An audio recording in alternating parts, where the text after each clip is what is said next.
Our 1990 U.S. Open champion, Pete Sampras. The 1993 U.S. Open champion, Pete Sampras. The 1995 U.S. Open champion, Pete Sampras. The 1996 U.S. Open champion for the fourth time, Pete Sampras. Sometimes greatness exceeds the grandest words, but words become legacy when etched on a champion's cup. In an age that values sizzle over substance, without fanfare, Pete Sampras has done one thing better than anyone: win the majors.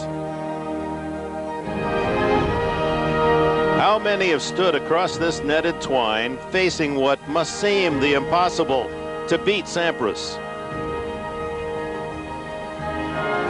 Today, a young Russian, Marat Safin, conjures the courage to challenge the game's best.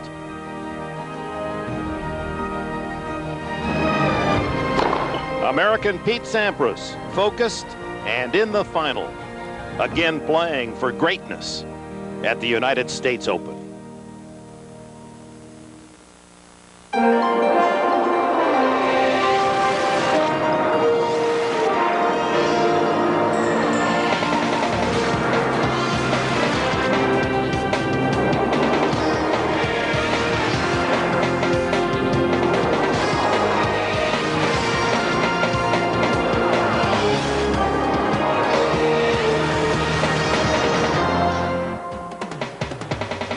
Sunday in New York, the Big Apple, Broadway, big time, and that's what tennis fans from around the world have come to see today. Big time action at Arthur Ashe Stadium on the grounds of the National Tennis Center. The U.S. Open Champions Board chronicles the 90s, the Pete Sampras era, Sampras winning 4 Open titles. And today a chance to join Jimmy Connors as the only men in the Open era to hoist this Grand Slam trophy in victory 5 times.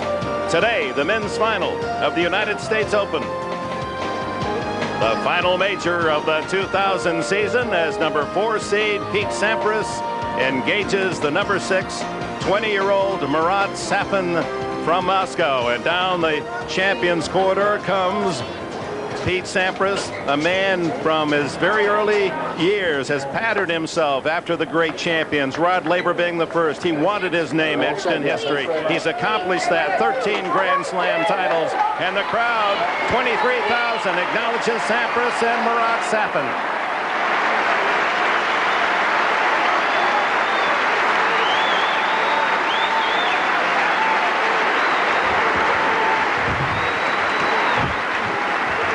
On a hazy 80-degree day in New York, we're ready for the men's final to climax this great championship. Hello, everyone. I'm Dick Enberg. We welcome you to New York. In football terms, on an NFL football Sunday, this town cheers for the Giants and Jets, and we've got a giant in that spirit, Pete Sampras, and we have a young man from Moscow that wants to join tennis's jet set. It's a situation that Sampras can well appreciate. 10 years ago, he was the youngster knocking on the door, and he finally pushed it through, and now has become one of the great players in the history of this sport. How young he seemed to be 20 years ago. Well, John McEnroe and Mary Carrillo join us here for this final event of this 2000 season. John, happy anniversary, first of all. 20 years ago, you went 5 and beat Connors in the semis and Borg 5 in the finals to win this championship. You know, you always have been good to me, Dick. I appreciate that. It's nice to bring that up. What's it mean? What's this all mean to these two men? Oh, well, this is it. I mean, Pete Sampras is going to be the best player in the world if he wins this match for the year, in my opinion, no question about it. But what it means for Pete more specifically is, you know, how is he going to hold up? This is what I thought about. You know, how am I going to come back Saturday after playing a long, tough match? His wasn't quite as tough as the 5-setter I played, but it was tough enough. How is he going to rebound the next day against a stronger, fitter opponent? What I wanted to prove, because I was considered someone who may not have been the fittest player in the world, that you can use something upstairs called the mind to overcome those hurdles. And no one in the history of the game, in my opinion, has done it better than Pete Sampras has the last 10 years. Well, is the torch about to be passed, however? Is it Marat Safin's time, just as it was for Pete 10 years ago? Oh, Marat Safin has had a remarkable season, Dick. I mean, he improves on the changeovers, it seems like. This guy is really coming on fast. But he reminds me a little bit on this day of what Venus Williams was like 3 years ago when she played in her first Grand Slam final against Martina Hingis, and she got outplayed, she got outpoised, she wasn't quite ready to make that step. Pete Sampras, though, will have to be very, very alert. I mean, this kid is very, very good. Pete knows that. He serves big, he returns big. He can do it all. I think these are the two best athletes on the men's tour. But I don't think Pete might be a little shy, but he's not at all retiring. He's had a great year. He considers any season where he can win more than one major. I mean, one major is a great year. He's going for his second, and he's done it a bunch of times. I mean, this is not an easy thing for him to do, especially the Wimby US Open double. And he's trying to do that for the third time, try to win 2 majors a year for the 5th time. And I got a feeling this guy's ready to do it. He has not lost a Grand Slam final in 5 years. He's won 8 straight, and believe me, he knows that and thinks that he can win 9. In Grand Slam finals, Sampras measuring his high talent is 13-2. Now let's talk about the 20-year-old Safin. He has big shots and he has a big temper. Will he be able to control both today? I like both of that, but he's got a few things in addition to that. He's an engaging personality. He's the type of player the male tennis tour should promote and market better. And as what you saw in his previous match against Todd Martin, when things get tight, he's got more variety to his game than you may think.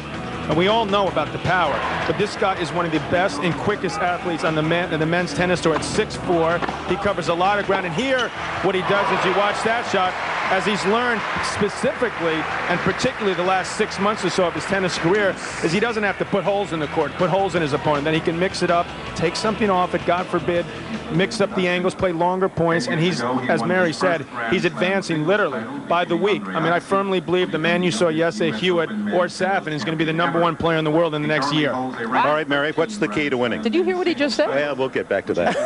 It's no big deal.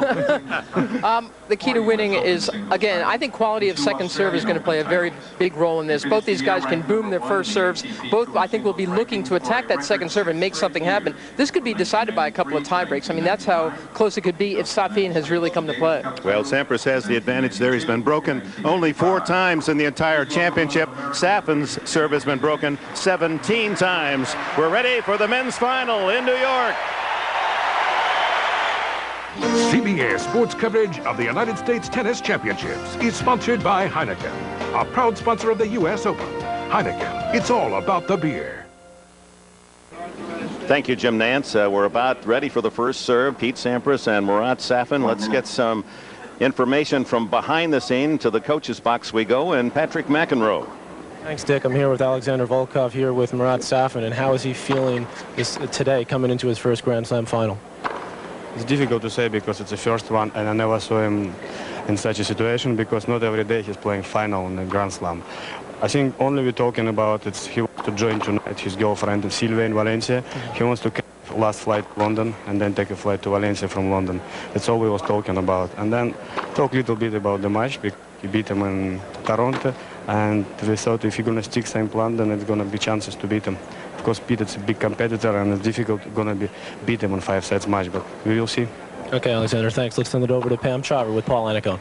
Thanks, Patrick. Paul Annacone, you've watched Pete Sampras play so many of these major finals. What's his mood, and what are the tactics for the day? I think his mood is good. You know, obviously in a final you're going to be a little bit anxious, but he's been here a number of times, so I think he's ready to go, and he just needs to make sure that he serves well and put some pressure on Marat's second serve. I think those are going to be keys.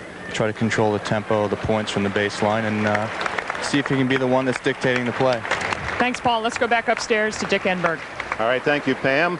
Pete Sampras, almost impossible to break, as we mentioned, in this championship. And the only times he's lost in a Grand Slam final, 92 here to Edberg and 95 to Agassi in Australia, he's been broken more than 2 times. So we'll kind of... He's got to worry. He's got to worry a little bit, Dick. That groin, was that tighten up on him? And it's also a hot, humid day in New York. It's as hot as it's been in a week. We look at his incredible career at 13 Grand Slams, excellent record this year. Tons of money. His road to the finals, pretty easy, except for that Richard Krajicek match where he saved 4 set points in that breaker. Leighton Hewitt provided some resistance as well. Safin elected to receive to open the match, so here's Sampras. And predictably opens with an announcement.